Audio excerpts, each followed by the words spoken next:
program Preparedness. Before we do that, just real quick, the recordings from yesterday have been uploaded to the portal for you guys to go back and reference if needed. The only one that's still being worked on is the Wildland Fire Organizational culture and leadership piece. It just needs some more editing, but once that gets done, it'll be updated by Megan. So those are there. I'll go ahead and hand it on over to John and Tom here to introduce themselves and take us through this next unit. Hey, good morning, everyone. Or yeah, it is morning still. I'm John Thornberg, so I'm the fire management officer for the Southern Arizona Parks.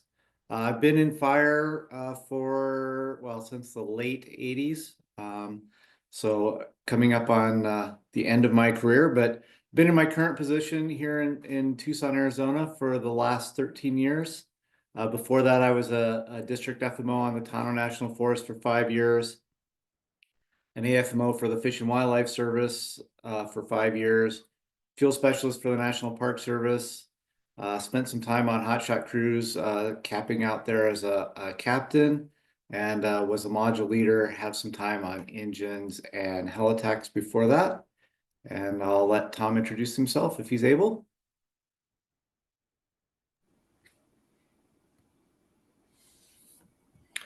Hey, good morning, everyone. I'm Tom Schoenfelder. I work for the Washington Department of Natural Resources, and I am a fire operations district manager. Currently, I oversee 3 fire units that are fairly active in the southeast part of Washington State. And before that, I was a FMO for 9 years. And we're just going to kind of tag team through this. So I'll get the presentation shared here and we'll go ahead and get started with it.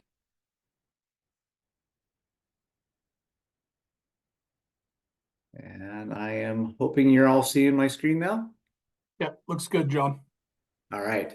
So anyway, moving on. So what is preparedness? There's that Webster's Collegiate dictionary definition. So it's to make ready beforehand for some purpose, use, or activity, to work out the details of or plan in advance, and to put that in written form is to prepare. Preparedness is the quality or state of being prepared or ready. The NWCG definition of this is activities that lead to safe, efficient, and cost-effective management, program and support of land and resource management objectives through appropriate planning and coordination. Mental readiness to recognize changes in fire danger and act promptly when action is appropriate. And the range of deliberate critical tasks and activities needed to build, sustain, and improve the capability to protect, respond to, and recover from domestic incidents. So, I was giving this a whole lot of thought last night as I was getting ready for this, and really it's the question is why do we prepare? Why do we do these activities every year? I mean, there's any number of plans that are reviewed or written to get ready for the fire season. There's all of those activities, including our preparedness checks with our resources, and so really the question is, why do we do all of that? And to me, the answer I came up with is it's to make sure that environment that we're putting our firefighters, the firefighters that work for us, with us, and that they're in the best possible position to be ready for the fire season or fire year, as it may be, down here in Tucson, and that we've set them up to be successful. And Tom, do you have anything you want to add in there? I think you covered it well there, John. For me, it's just being as prepared as possible and giving folks a plan of action and letting them know that we expect them to be as safe and efficient as possible.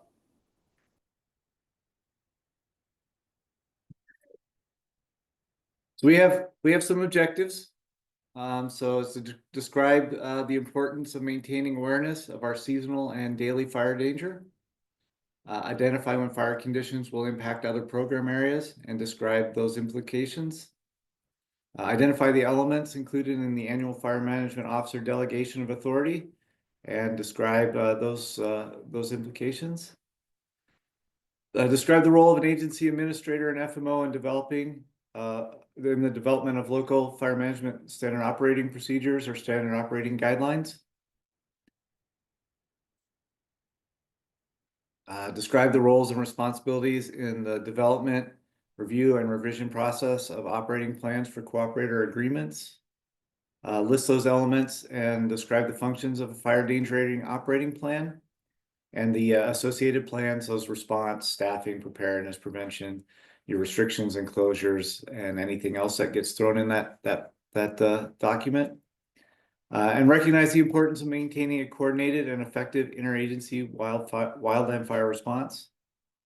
And the last one is explain agency fire severity request process and identify how those funds may be utilized.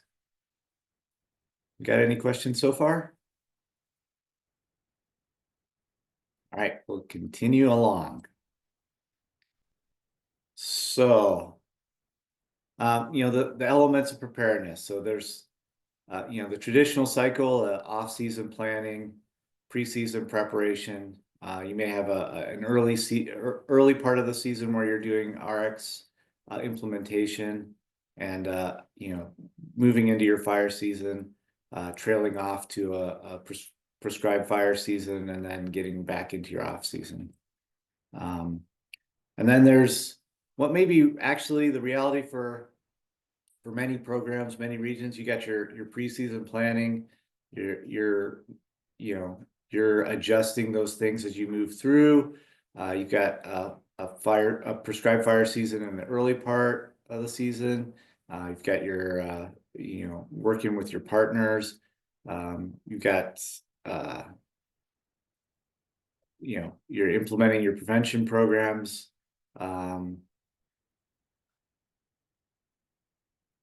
Sorry. And something jumped into my messages there.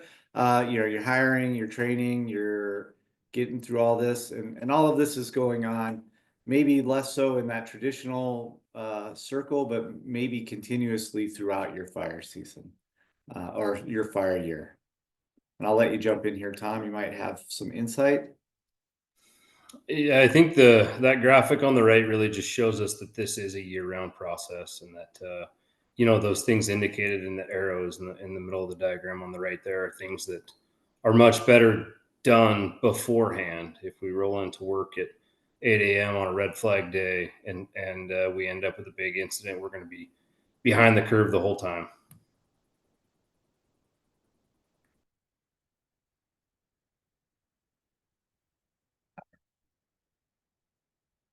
So we've got our fire danger awareness. So I mean, we get from predictive services, we get those outlooks for seasonal outlooks. That really helps the agency or the organization plan for and fund your fire organization during the summer, during your peak fire season.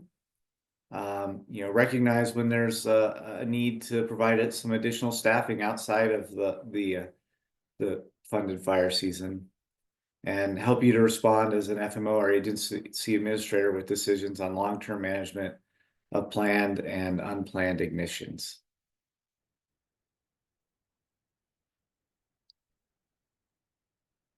We also get that daily outlook. So ensure that we're ready to respond with the number of resources and personnel to an unplanned ignition at your local level. Adjust your staffing levels as conditions change. Ensure that there are adequate resources to support large fires, not just on your unit, but on other units. And help you as a FMO or agency administrator with those decisions to for what the strategy might be to manage an unplanned ignition, and really documenting your fire danger, basing your decisions on on what's out there in your fire management plan. And every agency has a slightly different fire management planning process. And so really being familiar with your fire management plan, what's outlined in there is super important.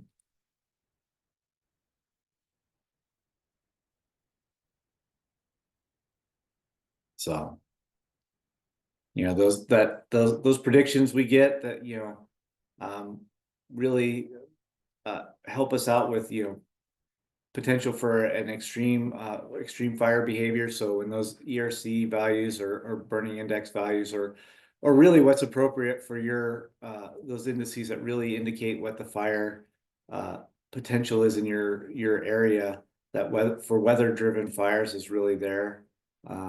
What the potential is for numerous ignition. You know, some places have a really heavy human caused ignitions based on time of year, whether that's burning, you know, from debris burning or natural ignitions. You know, I mean, sometimes particularly in the Southwest, we get the early season lightning fires. Those are pretty problematic for us in the Southwest, but most of our lightning caused fires here occur more towards the end of our fire season. So, and then, but for your area, you know, for the Northwest, it's a whole different ball of wax. You know, I mean, those lightning ignitions typically are come in with a little bit of moisture, but then you have hundreds of fires on the landscape, and responding to those can be pretty challenging. So, and how to manage those large fires that you're going to have.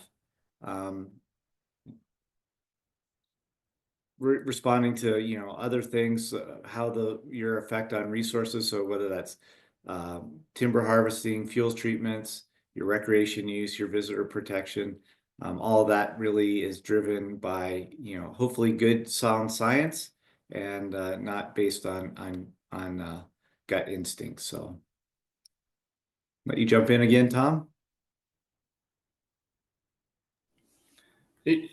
You know, again, on the basis of being prepared here, you know, John mentioned ERC and BI, which are great indicators of daily and overall fuel stress conditions.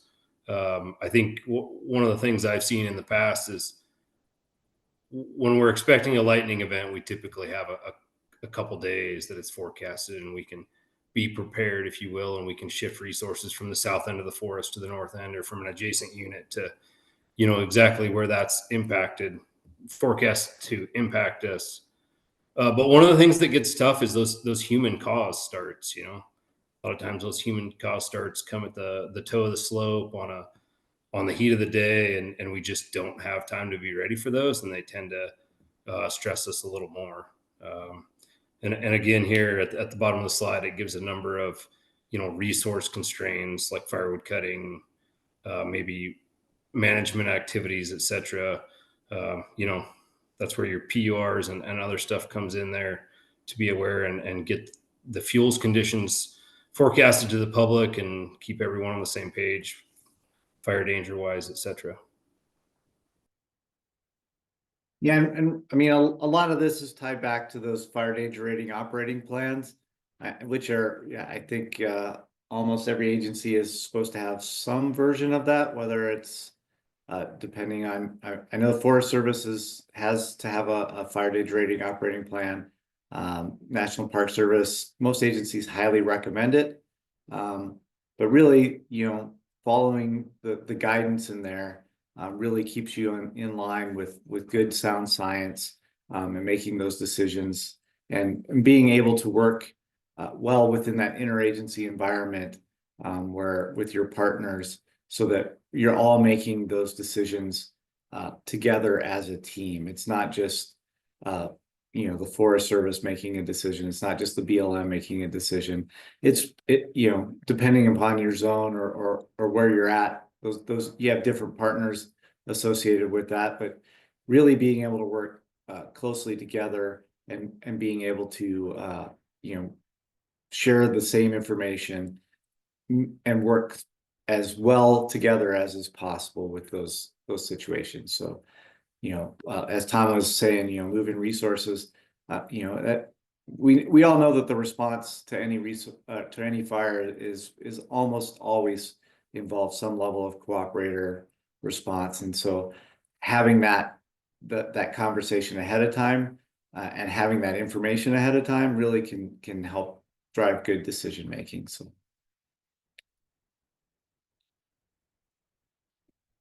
All right, so with that,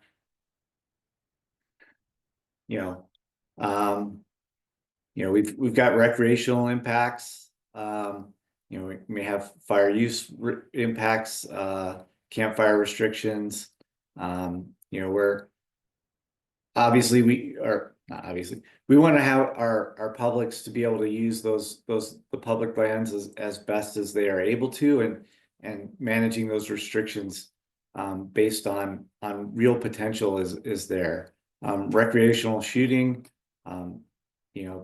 that can and does cause fires, and really having that conversation. And I know for the Forest Service that's a pretty cumbersome process to go through. For other agencies might be a little bit easier. OHV access, district and forest closures due to extreme fire danger. We've kind of talked in some of our breakouts where you might have a constituent group that's really advocating for you to close close your area. And there's certainly a lot of potential, but closing those lands, I mean, you want to make that decision based on something other than, you want to have something to hang your hat on with that, and having that in there. And then those closure orders, it does get into an enforcement issue, and having good science out there is going to give those folks a leg to stand on with that. And there's probably other things out there. I'll open it up to anybody else who might want to jump in with something there.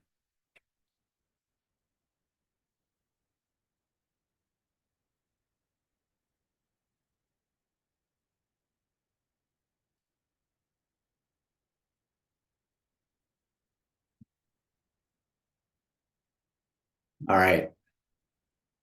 Getting into our collaboration and coordination with agency administrators. There's annual updates with national and state direction and response protocols. Usually that's coming down from agency levels to us. There's annual checklists and inspections for preparedness reviews. So each agency has a slightly different set of forms with that, but they generally cover all of those things. So are we ready with our managing our budget? Have we done the preseason work to make sure that WFDS is updated and ready to go if there have been changes to plans?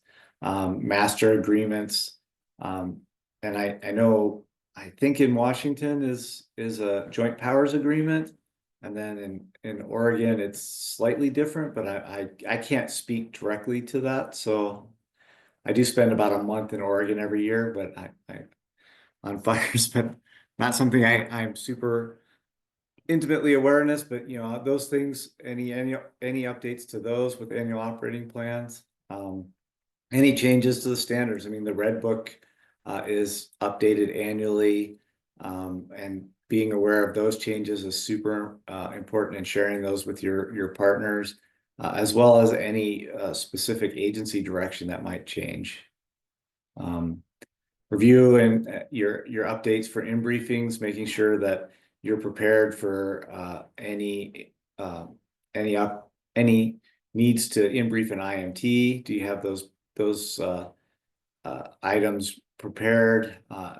Delegations of authority, are those in place for your fire management officer? Are your duty officer? Has everybody got the information they need to do that? Check in on your staffing levels. With every year, there's potential for changes with local resources and that, and how does that affect our staffing levels for the year? How we're getting into risk management. Are we ready with all of our risk management? Are we aware of the resources that are out there to help us with decision making for risk management? Are there any updates to our community wildfire protection plans and just the safety of not only our firefighters, but the public as well? Updating the industrial fire precaution levels. Is there a reason to change any of that? Those activities in the forest, staffing, incident communication. Do we have all of the contacts that we need to be in touch with the folks that we need to be in touch with in the event of an incident? Are we ready for if there is a serious accident and injury? Are we prepared for that? Do we have the information available? Have our employees provided us with contact information? And do we have a plan and a procedure in place? And does everybody know that in case something does happen? That really, yeah. Hopefully it's a super rare event, but it's one of those where we really only get one opportunity to get that right.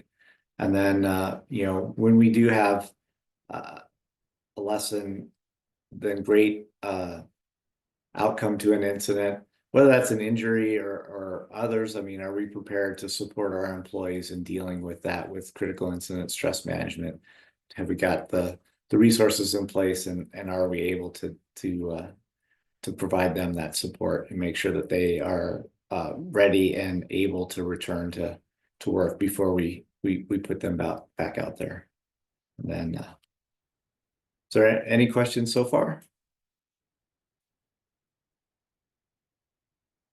Tom, you got anything you want to add here? Just a couple things here. Again, these are all preparedness items that are better to be worked on ahead of time, and many of these, not on the fire staff front, but necessarily the agency administrator front. And I think for the DNR folks out there, something I recently learned: the preparedness materials for the line of duty death is in Chapter 13 of the Injury Prevention Manual, and unless you're a line officer type, it's pretty hard to get your hands on. Northeast Region has a pretty good template for that and how to work through that. That's all I got. All right. And, I think right here, I'd like to have everybody break into their breakout rooms and just have a conversation about what this kind of collaboration looks like, not just internal, but external as well. So maybe be back at 10:36. Looks like we're getting most folks back. Gonna just call on one group real quick. So group 10, can you guys give real quick a report out on what that coordination collaboration looks like to you all? Assuming we have group 10 back. I came back. I thought they were all on their way back. I'll pop back in, see what's going on. I can hop on and report out for 10. Yeah, we talked about postseason AARs as kind of a what's going on right now. And then Donna mentioned in the gorge, the Columbia River Gorge, there's a lot of interagency meetings that happen throughout the season to kind of keep tabs on aircraft, all the available resources, since it's such an interagency response down there for what's going on. And then a few other group members talked about preseason conversations with contractors or partnering agencies and whatnot to see what they are going to have available and whatnot. So it's definitely a constant conversation throughout the whole year on how things are going. Oh, you but- did? Yeah, I went and met. Yeah. Who do you meet? Mark. Oh, he's like, Yeah. Thanks, George. Appreciate that. We'll continue to dive back into this. So, really with the management oversight, I mean, standard operating procedures, those are fire managers develop those and get those reviewed by their agency administrators. In some cases, those may need to be be approved by the agency administrators. The fire management plan, and that includes spatials, does contain SOPs, SOGs.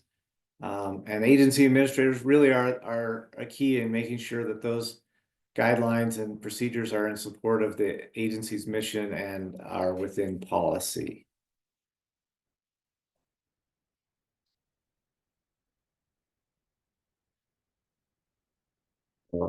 So remember, you all are the subject matter experts. You are, as a fire management officer or fire program manager, you are a key advisor to your unit line officer. You're a key advisor to any duty officers, type 3, 4, 5 ICs, liaison with complex IMTs. You're involved in prioritizing that suppression response. Ultimately, that agency administrator is the decision maker. You are an advisor in an advisory role. Line officer's role.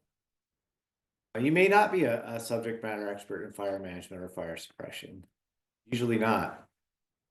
Ultimately, those decisions fall on your shoulders. You're accountable for safety, compliance with policy, and those 10 and 18 LCS.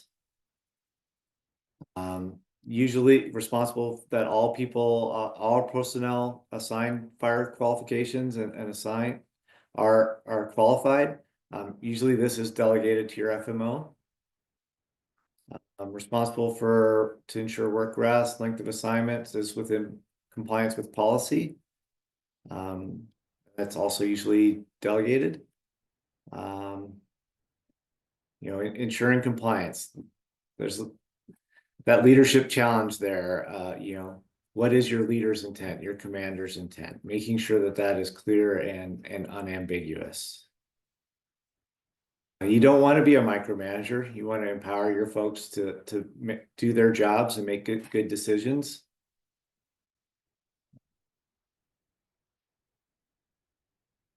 Yeah, you can't escape the fact that a fire program managers are accountable for the actions of all of their subordinates.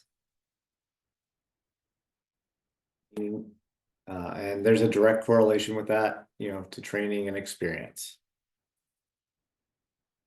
You want to add anything in there?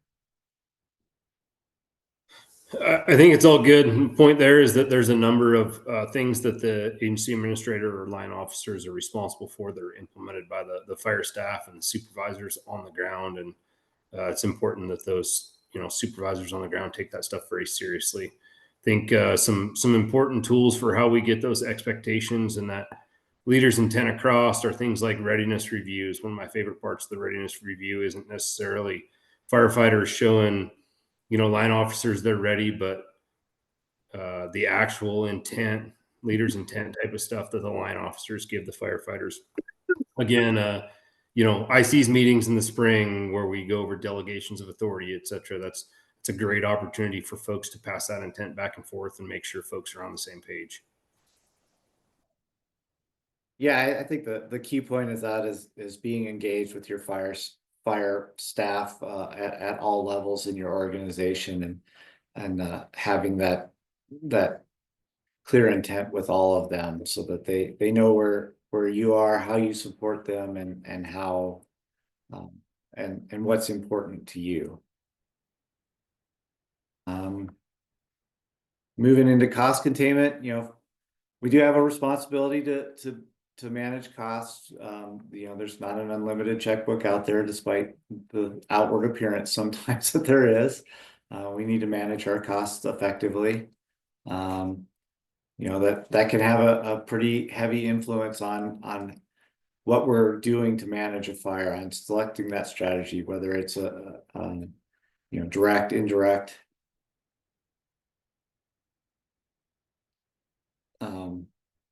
Line officers have even more influence on that course of action.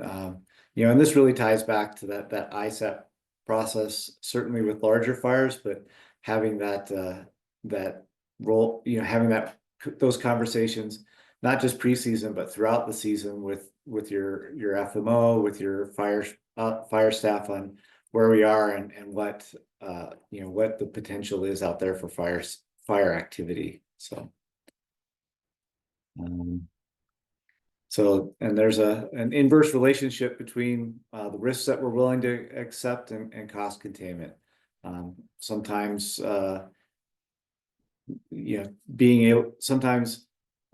being really aggressive in initial attack, I mean, is accepting more risk than backing off to a more defensible line. But you know, you may have to accept more risk to reduce costs.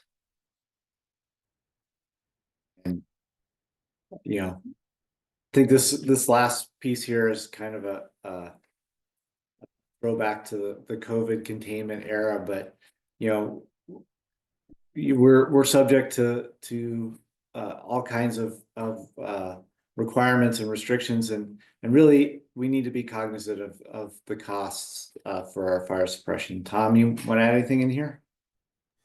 Yeah, a couple things there. I guess universally across the board for all of us, you know, safety comes first, and that's oftentimes going to drive certain decisions on costs. I think what's important for me to say is that for the Washington DNR, and I believe it's almost word for word similar for the Oregon Department of Forestry, you know, our objectives are pretty well outlined in law, and that's really to keep the fire as small as possible.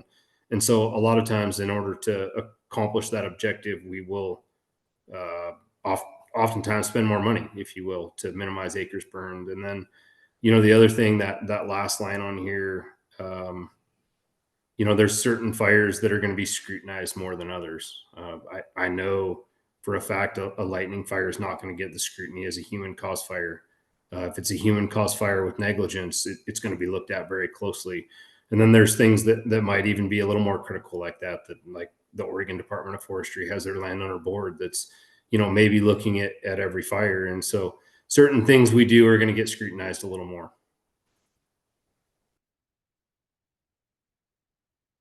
All right, and before we move on, I see a question in the chat. So, who is typically scheduling, you know, your preseason meetings?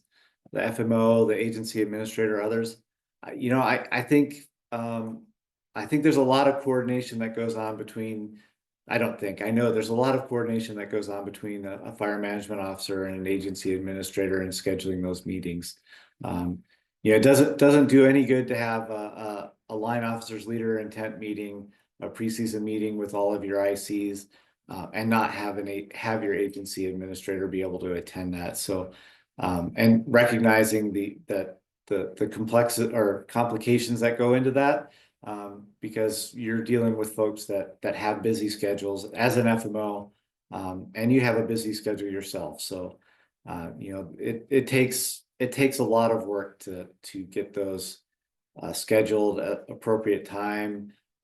You know, when you have a majority of your working staff on, so that they can hear that directly from the agency administrator, is super important.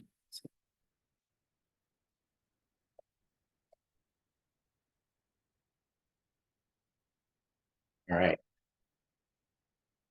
Moving into delegation of authority. So, safety. Ensuring that all of our management actions are taken and executed with safety as our first priority. Monitoring work rest. Monitoring incidents that are in a transition phase. Ensuring exposure is commensurate with the values at risk and probability of success.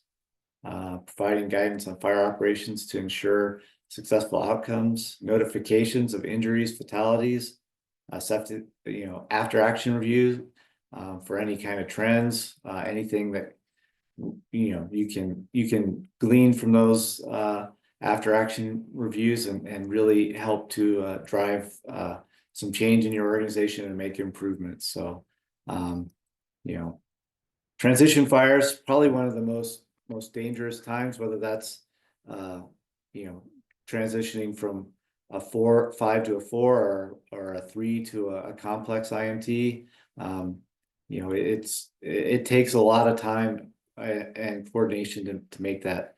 With transitioning to a complex IMT, I mean that can take significant amount of work on the unit to get prepared for that. And for that unit, for the IMT that's coming in to be prepared to take that fire and implement the strategies that you've selected. There's all kinds of delegations of authority that go with that.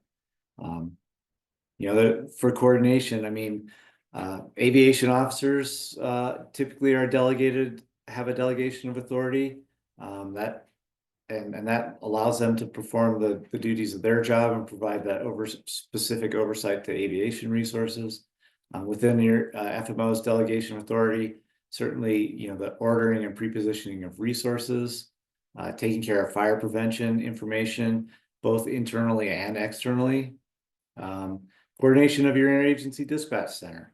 As an agency administrator, you certainly have a role in ensuring that your agency is involved in that, but that's typically delegated to your FMO. And then prescribed fire activities, how do we manage those resources?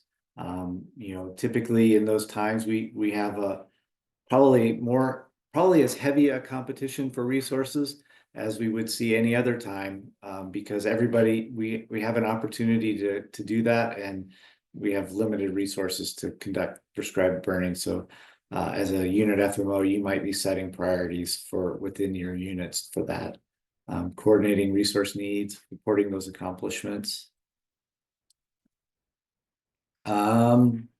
Training, who is going to be the certifying official for the qualification review committee? That is a responsibility of an agency administrator, typically delegated down to the FMO, but it doesn't have to be. Managing the incident qualification system, and I can't speak to the agency or the state agencies in Oregon and Washington what they use. I know in Arizona they use the QCS. Anyway, it's not the same system. So but that's recognizing there are probably some differences in there. Who has the authority to hire an emergency firefighter? Being a Park Service employee, we have some very specific direction and guidelines on that. Working closely with the Forest Service, it's a little bit more flexible and who can actually sign that. But as an FMO, you're probably leading that, getting through, making sure everybody has their appropriate level of training for wildland fire decision support system, and then ensuring, as an FMO, you're ensuring that all of our fire operations are in compliance with policy and our land and resource management plans.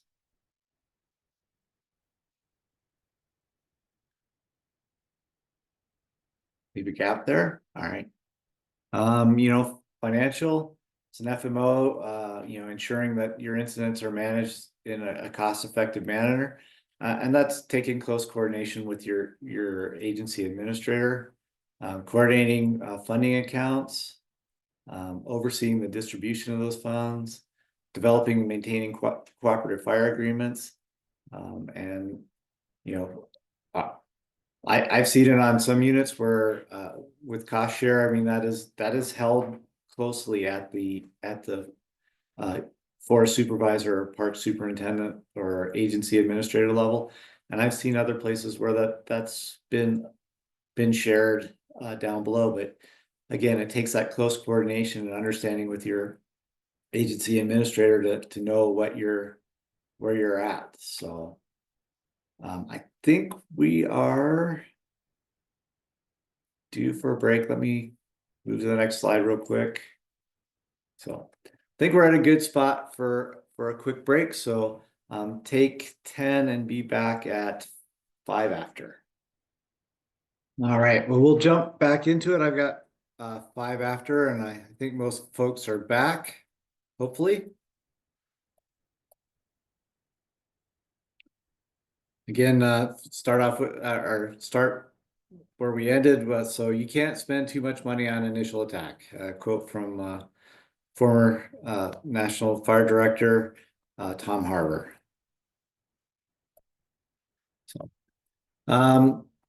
we'll talk a little bit about the duty officer role. This can be your fire management officer, your assistant fire management officer, and there may be other qualified individuals. And certainly, there are times where, you're bringing in outside resources to help support units with this role. So, but the role of the duty officer, first off, they are delegated by the line officer to act as a duty officer. It's typically your unit FMO or AFMO, but can be other folks that are qualified and designated for that role. Typically there's a minimum qualification requirement. Whether you need to be current or not in those positions is probably dictated by policy of your particular agency. I can speak specifically to the Park Service. We don't have any actual requirements other than they are designated that role from the agency administrator. But typically they need to have some ability to function in a fire environment. Those duties need to be clearly identified to everybody. And so that not only the agency administrator but the staff and knows who that is. And there could be different levels of duty officer. There's with a Forest Service, it could be a district duty officer, a forest. You could have park or a program level, state, regional, and national level duty officers. So what is their job? They serve as a primary contact with dispatch for both on and off unit fire assignments. They monitor the current and expected weather, fire behavior, and other environmental factors. They provide oversight to ensure safe, effective initial attack. Evaluate the resource capability it needs to respond to new fires. Monitor work rest and ensure folks are getting appropriate time away from work. And collaborating with the adjoining duty officers to monitor fire activity and resource availability and movement. And they can be the final decision maker on management and deployment of all firefighter and suppression modules. So, and responsible for monitoring, the incident complexity. So, whether it's appropriately managed as a 5, a 4, or a 3, it's typically falls within the duty officer role. So they're usually responsible for initiating the PMS 236 wildland fire risk and complexity assessment and ensuring that the incidents are managed at the appropriate level. Advising a line officer on the need to initiate a WFDS decision or changes in incident complexity. And, there's a direct tie to policy on when and where you need to initiate a WFDS decision. Advise a line officer, that there may be an imminent threat to public or firefighter safety. And maintain communication with IA resources, dispatch, line officers, and other duty officers at all time. And, provide that oversight framework, for building or putting together a type 3 organization, for multiple fires, initial attack activity on a local unit.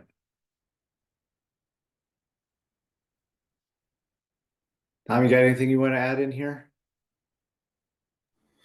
I think that covers it. I think again, there's different levels here, but at the district or unit duty officer level, that sums it up pretty good. Nothing really to add. And I think just the key thing here is, I mean, there is a formal delegation of authority in place for the duty officer, and so, that's another conversation being had with AAs, unit program managers, fire program managers, and those folks that are duty officers, just to ensure that everybody is on the same page with what the expectations are. So, and that, yeah, certainly involved in determining the level of complexity. So, a little bit old slide, but yeah, whether it's a complex IMT or a type 3 organization, they would have a say in those role in that, in evaluating the incident complexity.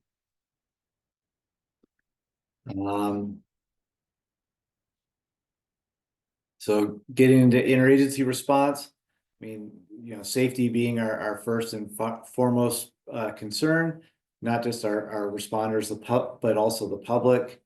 That interagency response, I don't think there's any situation or very few situations I can think of where the response to a fire is not interagency in nature.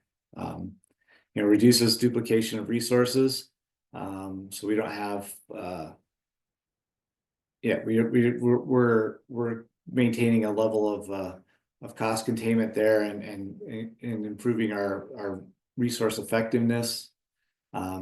Capitalize on each agency's strengths. Every agency has a character, and within those characters we have strengths and weaknesses, and really capitalizing on our strengths and helping each of the agencies achieve their objectives.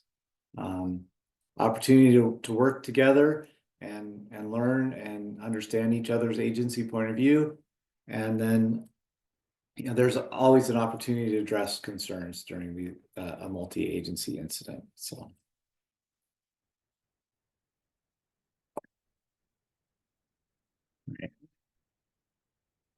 All right, cooperative agreements. This might be an area where I need a little more help, because I'm not familiar with all of these in the Pacific Northwest. So, but those agreements are really the mechanism that allow us to share firefighting resources between all of our agencies. So, these agreements obligate the federal government to spend funds in support of the agency's mission.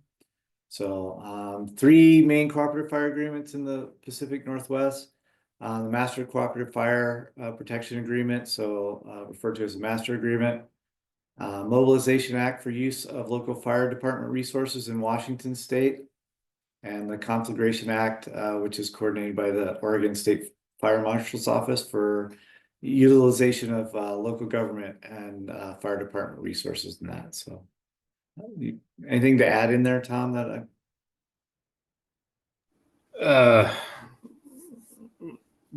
Obviously the master and then the local area operating agreements are what we work off typically. Mobilization Act is the fire service in Washington, and similar to conflagration in Oregon. And then there's certainly agreements with fire districts, etc. For both agents, for both the federal and the state agencies. Yeah, and I'll just throw in here. I mean, it is important as a fire management officer to be familiar with those agreements, and understand what the implications are under those. So, and then using military resources, Oregon National Guard, Operation Smoky Plan, certainly not that familiar with that, and and the Washington Military Department and Washington DNR utilizing those resources. There are international agreements. So there's the Northwest Compact, which is which referred to as the Northwest Compact, Northwest Wildland Fire Protection Agreement. So Washington, Oregon, Alaska, Idaho, Montana, Alberta, British Columbia, Yukon Territories, and the Northwest Territories really allows the movement of resources to support each other support each other's fire management operations. There is an annual operating plan for each of those, and those operating plans really define the specifics of the agreement.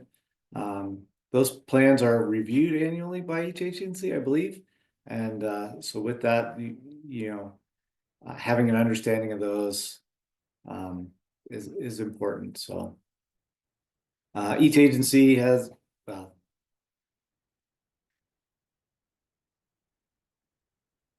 each agency has has those reviewed at an appropriate level. So whether that's a grants and agreement specialist, contracting officers, or some of these other agreements may have attorneys involved in reviewing those as well, where there's some sort of so Oregon Department of Forestry and Forest Service, all the land, their response is reciprocal. So and I can't speak to this, but I'm assuming that to mean that there aren't money exchanged necessarily for those responses. And then Washington DNR and other agencies, reciprocal agreements are determined at the local level and may vary, but that period of where there aren't monies exchanged necessary is usually in the initial attack, which is normally 24 hours, but I've seen agreements depending on the place and organization, to be as short as 2 hours or up to 48 hours. So it is important to understand what those agreements are specifically and how long those resources are available to you in initial attack before you need to necessarily order those resources, get them resource orders, and get them assigned on the incident. And I'll throw it back to you, Tom, if there's anything there I missed. I think in reality, none of us in this business are going to be successful on our own, and we're all going to rely on our interagency cooperation and coordination to be successful. These are the agreements that make that possible and outline, when and where and how payment's going to exchange hands, and even who's going to handle it when it does. I think the best thing all of us can do is meet with our interagency cooperators beforehand and discuss, things like reciprocal periods and when things might be billed, etc. Establish a relationship and go from there. Yeah, I mean, these agreements really do help foster those understandings of each other and really help. There's something that we should be talking with our partners, on a regular and recurring basis. So, typically the FMO is responsible for completing local agreements and facilitating those meetings with their agency, with each agency and their forest. That those meetings typically go on throughout the year. And then there's the line officers. They're certainly responsible to be aware of those agreements, review those agreements and operating plans, ensure that those agreements are fair and that can be supported, ensuring that the use of fire funds is in line with the agency agreements, and ultimately if it falls at their appropriate level, to be the approving official for those. Because they're not valid if they're not signed.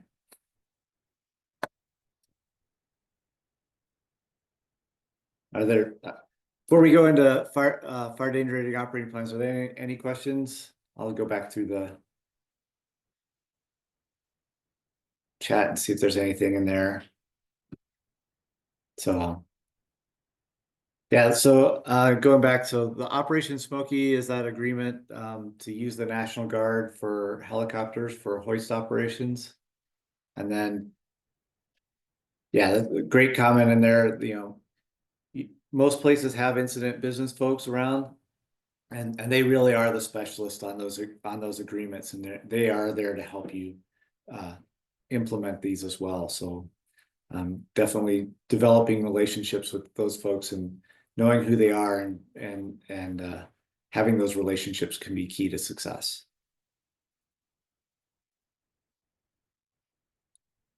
All right.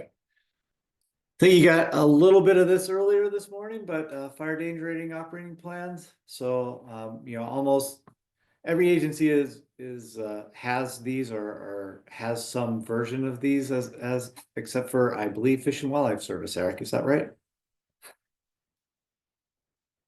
Or is required to have that. So really, you know, you have your land management plan, and then your fire management plan. And this is a really key component of your fire management plan. So on the preparedness side, there's your fire danger rating operating plan, outlines your staffing, preparedness. So defining that fire season, you know, defining when, you know, how you move through preparedness levels throughout the year, whether it's a fire season or it's year round. Typically involve a prevention plan, and a restriction and closure plan. Really, you know, that one would be driving, you know, your campfire restrictions, all of that stuff, and those tie directly into your wildfire response. You know, those run cards, your mobilization plan, staffing. Anyway, we'll continue on. I'm getting down in the weeds. So, you know, this is a really a tool for everybody to, you know, your agency administrator, fire management officers, fire managers, dispatch, agency cooperators, and your firefighters to understand and correlate what the fire danger is, and those indices are with you know, appropriate fire business decisions within your FDRA. Delineates your fire danger rating areas within the planning area. So those are areas typically that have similar climate, vegetation, and topography, and establish an interagency fire weather monitoring network of remote automated weather stations, which are meeting the NFDRS weather station standards. So, and again, this is a key plan that I think sometimes ends up sitting on a shelf, but really should be something that is discussed with every firefighter, so that they understand the decisions that are being made by your agency administrator, by your fire managers, dispatchers, and you know, can help have that conversation with your cooperators. So, and it's, you know, it can be pretty involved, and not every agency is going to have the expertise or ability to work through this alone. And this is just another key area where I think having those your fire danger rating operating plan and at the zone level really does help out, where you bring in your interagency partners and work through this as a team. So, but you determine those climatological breakpoints. Some of those are defined by policy depending on the agency.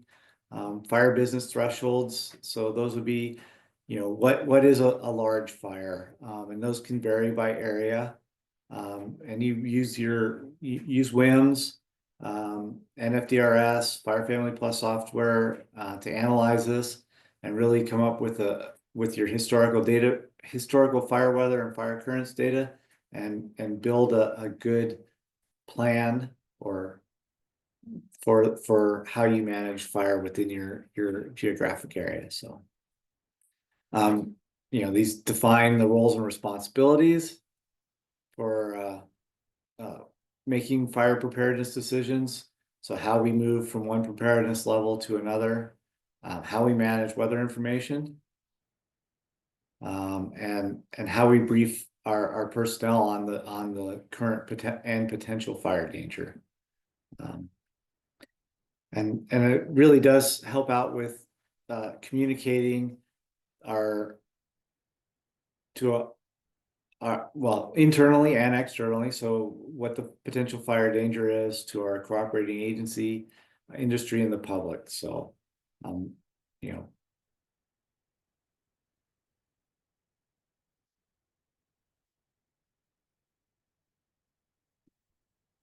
provides guidance to personnel outlining their specific daily actions, so that's within your preparedness plan and your staffing plans. Identify the seasonal risk, and establish general fire severity thresholds. For most agencies, that's at the 90th and 97th percentile. For some agencies, that's at the 85th percent. Anyway, depending on the agency. So there's some work that goes into coordinating between the agencies with these, and identify the development and distribution of the fire danger pocket card. So really, a key communication tool to all our fire personnel on when those conditions really are, indicate potential for large fire growth or potential for fires that are more challenging to manage. So, and identify the program needs and suggest improvements for the fire danger rating operating plan. So this isn't a plan that you do once and it sits on the shelf for the next 5 years. It's really something that you've got to go back into. Those run cards are typically developed off of this analysis, and those are things. I remember this morning in the presentation they talked about gaming that out and seeing what that response would look like. Well, until the rubber meets the road, you never know how good a plan actually is.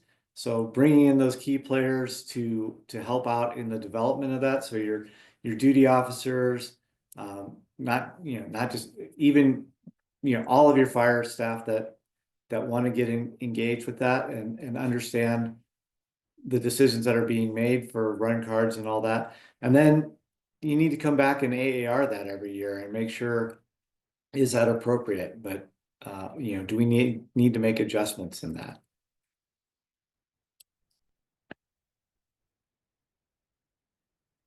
Are there any questions we got out there, looming questions out there on that before we move on to severity?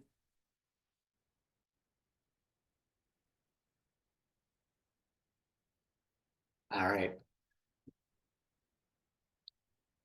Good question on the run cards. So, run cards are developed, and they typically are tiered to specific fire weather conditions. So that could be ERC or BI or any number of combinations. But those, depending upon what level you're at. So I've seen typically 3 levels, so a low, a moderate, and a high response. And those help define, so maybe in an early part of the fire season, you were only sending a single engine to a reported smoke, or thanks, Eric. Energy release component is essentially how dry we are out there. With that, so, at a moderate response, maybe you're sending 2 engines and a helicopter, and maybe at a high response, your desired response is 3 engines, a helicopter, and a heavy air tanker. So those really are set for areas based on fire danger, potential risk.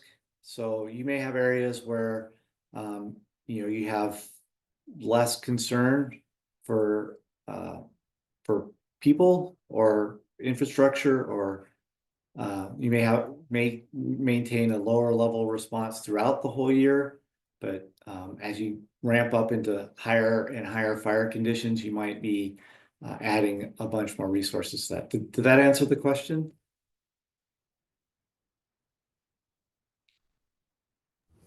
Specifically in the Blue Mountain dispatch zones, I think, those run cards are driven largely by the FDOT, but we tend to have preseason meetings each spring and go over block card response and fine tune exactly what is included at what dispatch levels, etc. Yeah, and they can change every year, right? I mean, because maybe you're not funded for that extra engine this year, so you don't want to keep high response that doesn't have you don't have the resources to support that any longer either.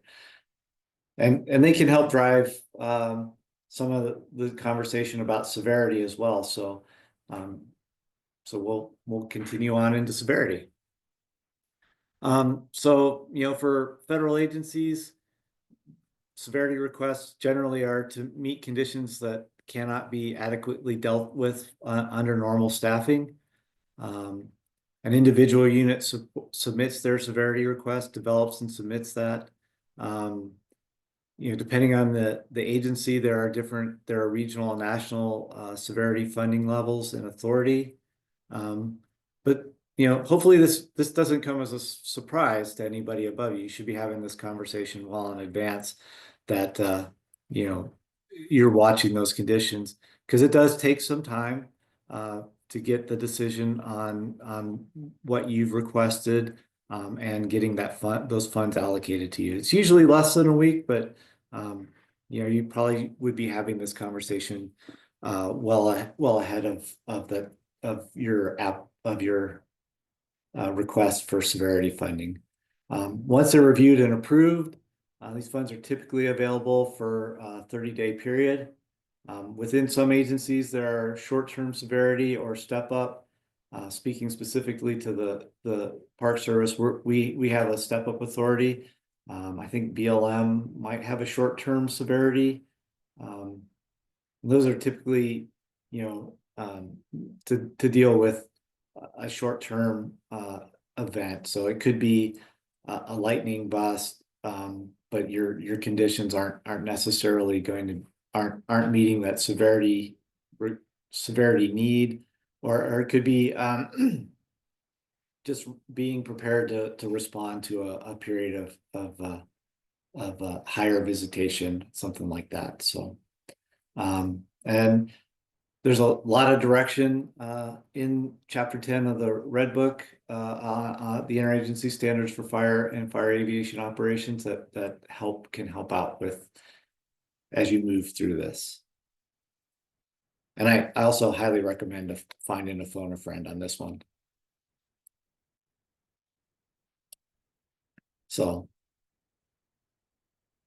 appropriate use of fire severity funds. That's where you could increase your firefighting staffing, bringing in additional resources, providing additional standby pay for resources. So extended staffing hours, pre-positioning initial attack resources, additional aerial reconnaissance or detection, increasing your aviation aircraft availability, including potentially adding air tankers outside of their mandatory availability period. Definitely a great opportunity to increase your prevention activities and bringing in additional folks to help out and ensuring that we're making contact with as many folks out there as possible. And anything you want to add in there, Tom? I think this process looks a little bit different for all of us, but going back to that slide when we came back from break that says you can't spend too much money on initial attack, I think, the decision on preposition of severity resources has to do with many things, and it's a decision that likely many of us work through, many times each fire season. It depends on a lot of factors that are all presented here, and ultimately, when there's no resources available and you need them, ultimately you should have started a couple weeks ago. Is what it comes down to for me.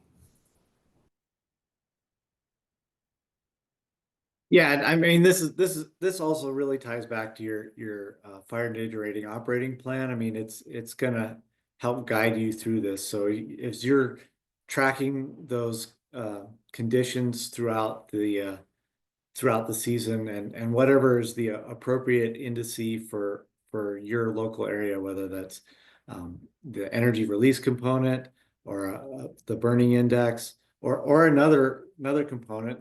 In certain parts of the country, they use completely different indices to help drive their seasonal severity.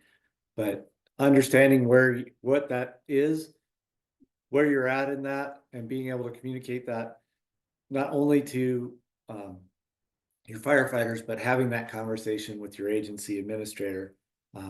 Ultimately they are part of that severity request. They need to be engaged and understand what's going on, and they can really be very supportive in getting those resources that you're looking for. They typically have a good, they're well-connected folks generally, so they can help you out. All right. So what are inappropriate uses of fire severity funds?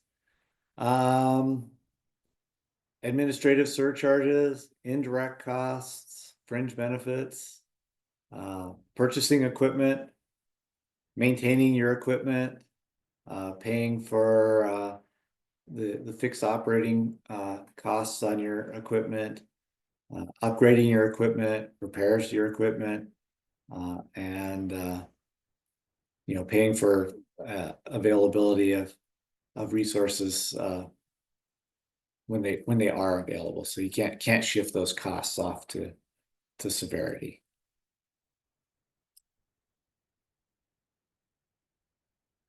So with Oregon Department of Forestry and Washington DNR, those funds are used for a few shared resources and are staffed throughout the fire season. Generally for conditions that aren't normally dealt with under normal staffing. The individual districts submit severity requests to the agency, and regional national. So that authority is I guess at the regional level, state level, and typically have a much quicker turnaround on decision and fund allocation, and sounds like the use of those funds is less restrictive than the federal policy.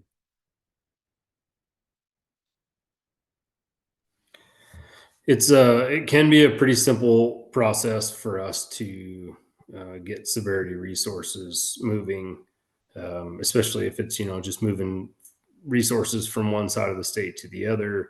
A lot of times, during PL4 and 5, when there's just not a lot of resources available, we end up tapping into state to state agreements, and maybe even from the southeastern US or something like that, further from than just where the Northwest Compact reaches.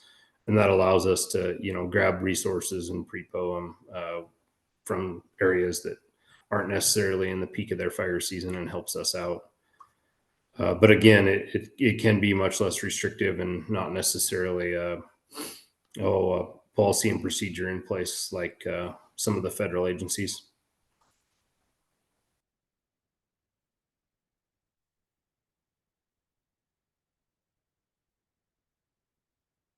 All right, one of my favorite topics. So preparedness reviews. So scheduling those fire preparedness reviews. What is the agency and administrator involvement in those readiness reviews? Do you get other agencies involved in that? So Objective here is, describe the importance of maintaining, oh, shoot. Somehow, I think I've lost some slides. No.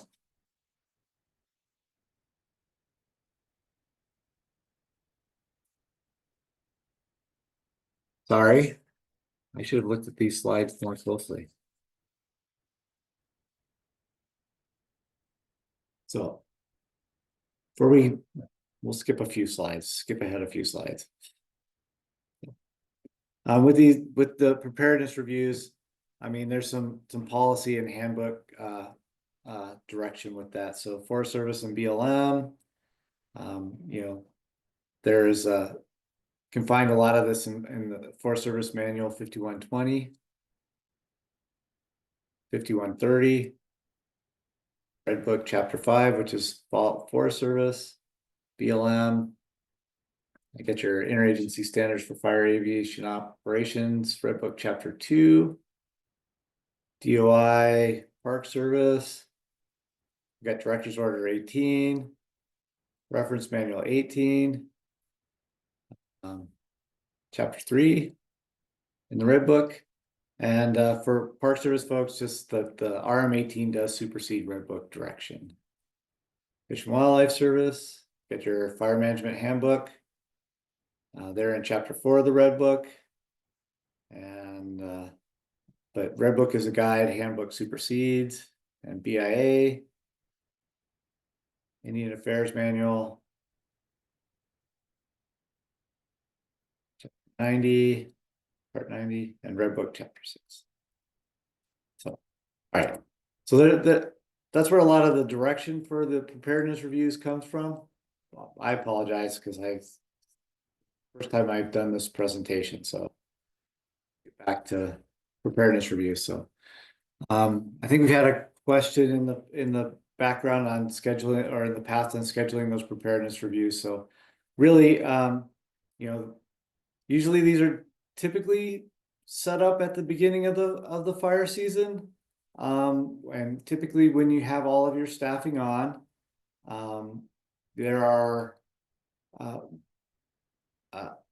each agency has their own preparedness review checklists.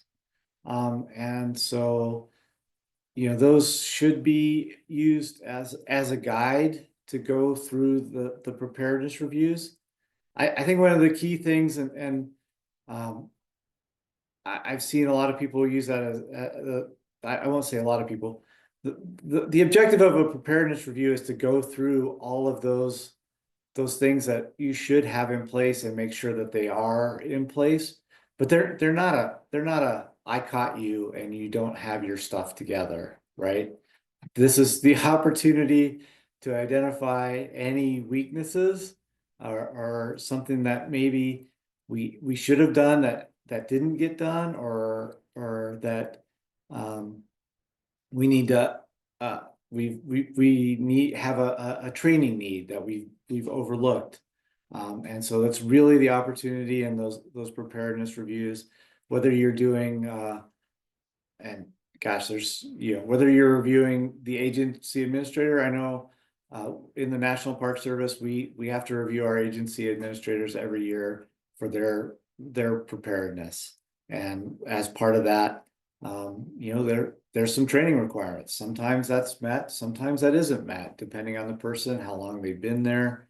And so it's not I caught you and you didn't do it. It's okay, well, it's an opportunity to focus on something that's important. Scheduling those preparedness reviews, definitely, and this is my opinion, those agency administrators are really a key to be involved in this, because it's an opportunity for them to evaluate the fire program that they're involved with, and understand and recognize any weaknesses and how they might engage with their fire management officer, the fire staff within the program to address any issues, or in some cases maybe things are, are really great, so they can capture some of that, and share that with other agency administrators on how some of those challenges were overcome, and they were able to get things that are difficult to accomplish in those preparedness reviews done. But I mean, those preparedness reviews go from your agency administrator all the way down to your engine, your hotshot crew, all the way down to individual firefighter. And so, that level of agency administrator involvement might change throughout each of those different levels, but certainly something we should be doing as unit FMOs, and making sure that that our agency administrators have the opportunity to be engaged with that. And then other agency involvement, I would highly encourage in those. Oh yeah, dispatch centers are definitely in the review process, and sometimes that is done by outside of your program. And it's always good to bring in an outset, so other agency involvement. It's always good to bring in another set of eyes from another agency, and just have them be engaged and be a part of any level of review.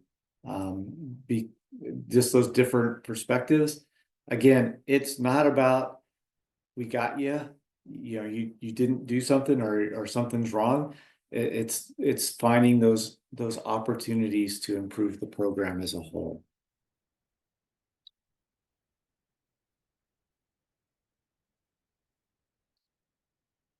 You got anything you want to add here, Tom?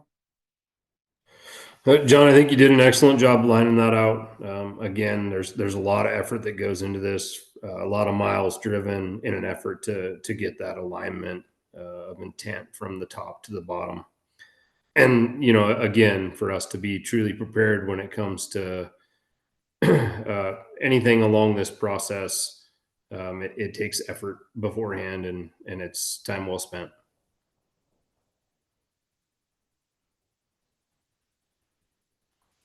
All right. So we're getting close to the end here. So reviewing those objectives. So describe the importance of maintaining awareness of our seasonal and daily fire activities or fire danger. Identify when fire conditions will impact other program areas and describe those implications. Identify the elements, including the annual fire management officer delegation of authority.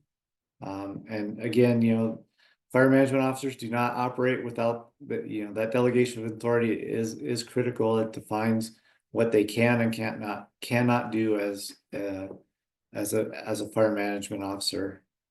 Describe the role of an agency administrator in FMO in developing local fire management standard operating procedures and guidelines.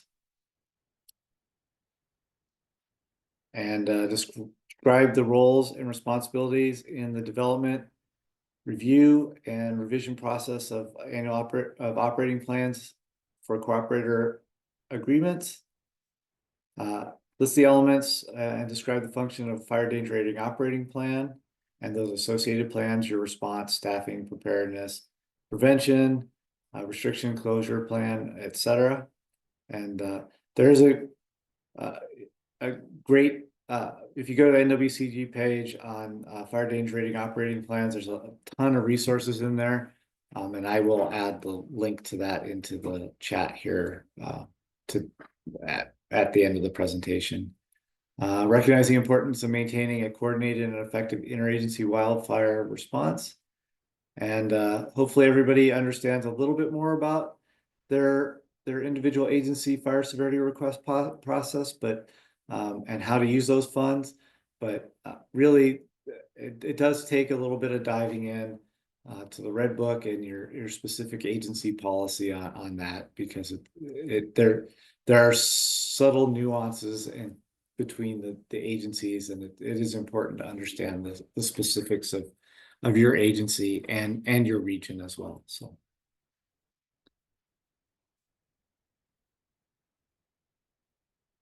I think we've got some time for questions. So Tom, you got anything you want to add before we go to questions? Overall, I'm good. I just want to say that, as you folks navigate the process of becoming effective fire management officers and line officers, and as you move up the chain, I appreciate all the effort that you guys put into interagency coordination and cooperation and supporting the boots on the ground and the firefighters.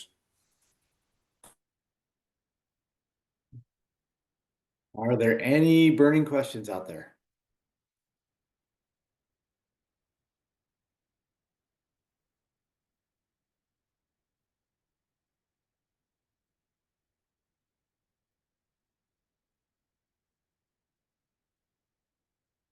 All right, well, we're slightly ahead of schedule, so I'll turn it back.